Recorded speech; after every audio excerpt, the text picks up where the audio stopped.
basic, pendapat mengenai program basic.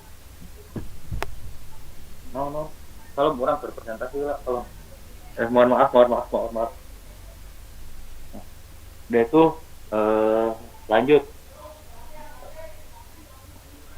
Hasilnya terlihat bahwa satu, hasil perhitungan Customer Satisfaction Index atau CSI pada program kelompok mentoring bisnis sebelumnya mengelompokkan ulang sebesar 65,3%.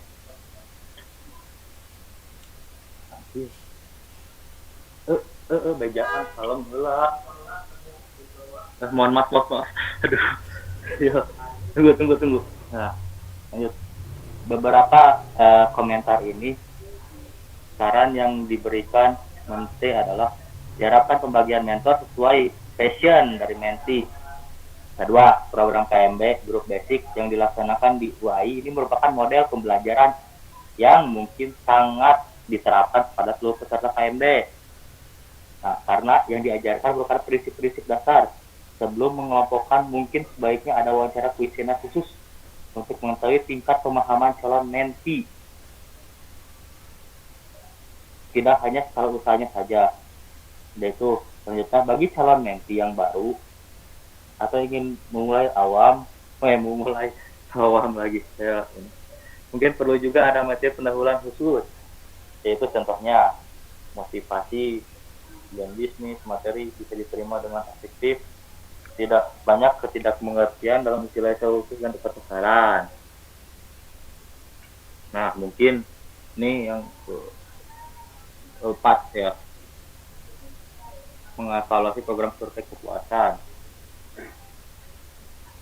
Ini dari hasil pengabdian masyarakat ini diperoleh kesimpulan juga atau keputusan ya, bahwa program PMB pada kepengurusan TDA Jaksel 5.0 lah adalah sebagai berikut.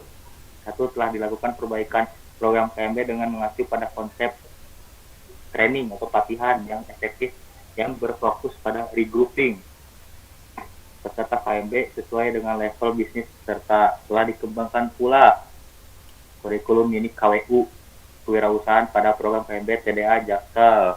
Utamanya untuk grup basic ini yang mengacu pada materi disertai juga dengan template-nya atau agar audiens atau peserta dapat menggunakan peralatan serta penambahan materi motivasi. Dua, dengan adanya perbaikan program ini, efektivitas atau efisiensi program PMB bisa dicapai. Dan menurut survei yang dilakukan pada grup basic terlihat bahwa kepuasan mereka meningkat 25%. Hasil akhir juga yang diperoleh dengan adanya perbaikan program ini efektivitas program kami bisa dicapai.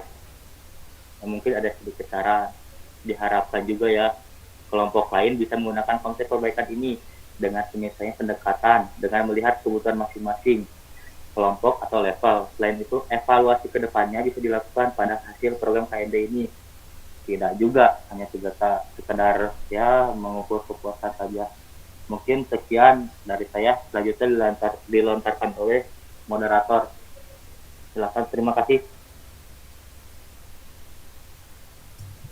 Baik, terima kasih kepada Saudara Rizky yang telah membawakan materi tentang mentor bisnis komunitas. Selanjutnya adalah materi tentang keberhasilan mentoring yang akan dibawakan oleh saya sendiri. Baik, materi keberhasilan mentoring ini, mentor ini diimplementasikan kepada para calon PNS ya. Jadi karirnya itu calon PNS. Keberhasilan mentoring atau suksesnya mentor memberi itu dilihat dari bisanya mentor memberi kemudahan peserta dalam menyelesaikan tugas-tugas kediklatan. Nah, tugas-tugas kediklatan itu antara lain yang ada di PPT ini. Yang pertama ada menetapkan isu, yang kedua dan menyusun dan menyelesaikan rancangan aktualisasi nilai-nilai dasar PNS, Yang ketiga ada pendampingan pada saat seminar rancangan aktualisasi nilai-nilai dasar PNS dan sebagainya. Nah, poin-poin ini juga berlaku untuk karir yang lain sesuai dengan apa yang diperlukan oleh karir-karir tersebut. Oke, slide selanjutnya.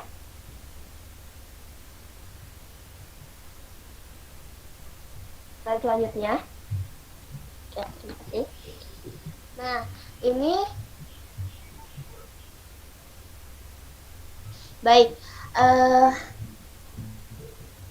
Mentoring yang dilakukan ini jika tidak dibekali dengan pengetahuan tentang apa yang akan dibimbingnya, ya dengan nama lain sesuai karir yang akan diambil klien.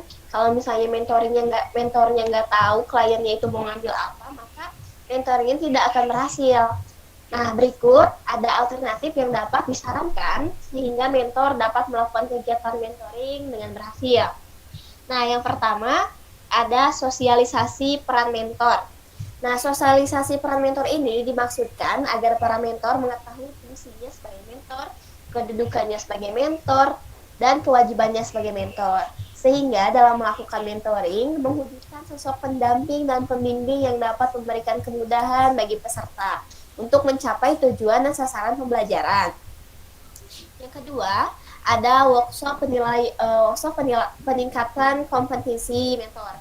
Workshop peningkatan ini dimaksudkan agar para mentor sebelum melaksanakan kegiatan mentoring, di mana mentor telah memahami apa yang akan mereka lakukan pada saat melakukan kegiatan mentoring nantinya. Jadi mentor harus menguasai apa yang akan mereka berikan kepada klien dengan mengikuti workshop-workshop yang ada. Nah, selanjutnya ada tersedianya buku panduan mentoring. Buku pedoman mentoring ini dimaksudkan sebagai bahan referensi dan bahan bacaan bagi mentoring atau bagi para mentor untuk melakukan pendampingan dan pembimbingan. Jadi sudah ada buku panduannya, tidak